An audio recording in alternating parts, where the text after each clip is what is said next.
羽生さんに来ていただきました、はい、まあこのファイナルは羽生結弦っていう方がたくさんいたような本当に凄まじいファイナルで思いどうでしょうか今は。いやまあ終わったなっていう、安堵感と、はい、終わってしまったなっていう、悔しさと、入り混じってはいますね。はい、その悔しさの中でぶつけたフリーを見ていきたいんですけれども、これ最初すっごい集中してる感覚ありました。集中してましたね。会場も含め本当に羽生結弦さんの世界に僕も全員が入ってるようなイメージでした。いつもよりもここら辺スピード出してたりするんですよ。スピード出して、最初です。4回転ループです。シュッと決まりましたね。どうでしょう内容は。いやすごく良くて、はい、やっぱり4回転ルッツこの後やるんですけど、はい、その前の空気感が軽かったんでやりやすかったです。やりやすかった。成功。おめでとうございます。おめでとうございます。やったー。これは練習の中でも相当苦しんでいたですし、そうですね、本番に久しぶりに出した。いいですね。いいですか。どこら辺がいいですか。そうですね、どこがいいと言われたら、軸がしっかりしてるからですかね。はい、軸がここから全然軸がぶれずにそのまままっすぐでもかつちゃんと後ろに飛び切ってるので、はい、ちゃんと軸がまっすぐ降りてこれてるっていうのがいいかなと。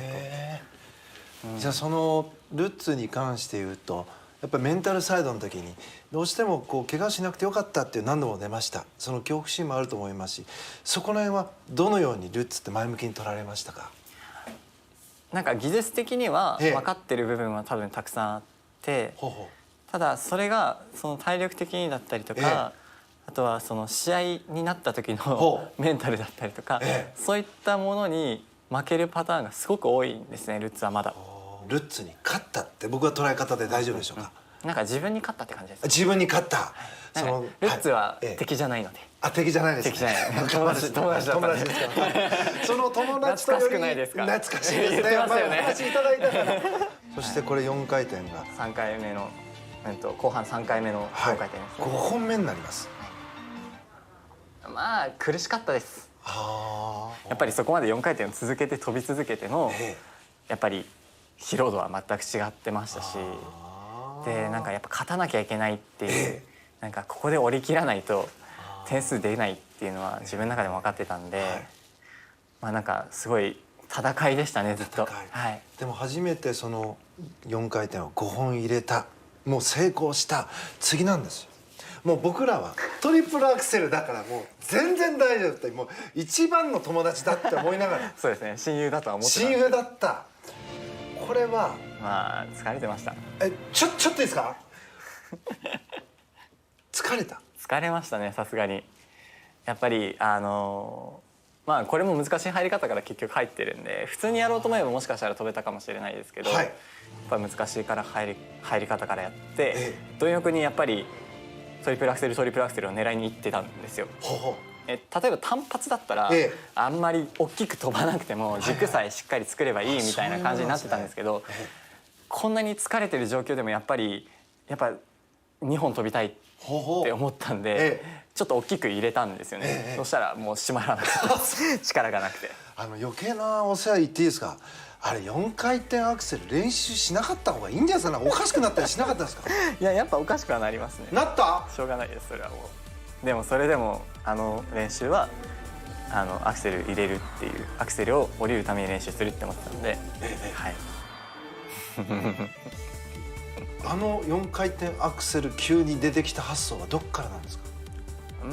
正直なことを言っちゃうと、勝てる気がしなかったっていうのが、勝てる可能性がやっぱほぼなかったっていうのが一番ですね。でもやっぱせっかくトリノオリンピックの会場なのに何を残すんだろうっていうのを考えた時に、何も残せなかったら嫌だなってすごく思ったんですよ。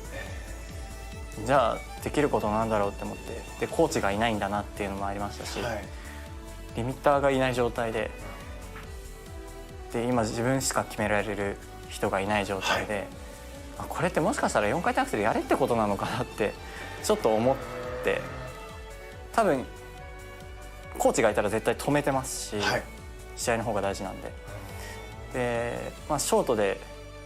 ミスをしてなかったらやるつもりは全くなかったですし、やっぱ体力残してフリーで勝つって思ってたんで、でもここまで差開いて絶望を感じながら、でもここで残したいって思ったものがやっぱ4回転半だったんで、降りれなかったですけどね、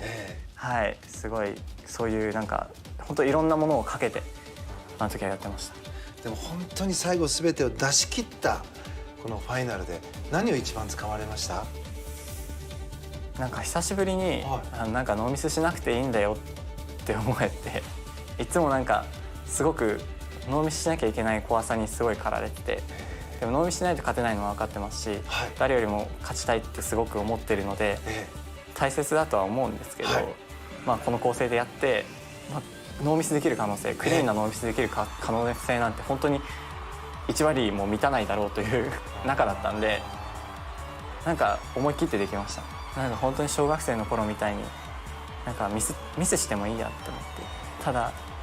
見て俺こんなにできるようになったよって、こんなにできたよっていうところを見せたいなっていう、なんか無邪気な心がすごい気合は入ってたんですけど、心の中ではなんか俺は王者だからとかそういうのは全くなかったですね。なんかあまりずっと言うんですけど、この試合を楽しむってことは本当に好きじゃないんですけど、僕は他の選手にとても失礼なので、だけどスケートが楽しかったです。楽しかった、本当に羽生結弦さん自身を感じれたこのファイナル、これからその思いも含めてエキシビションを見ていきたいと思います。よろしくお願いいたします。お願いします。頑張ります。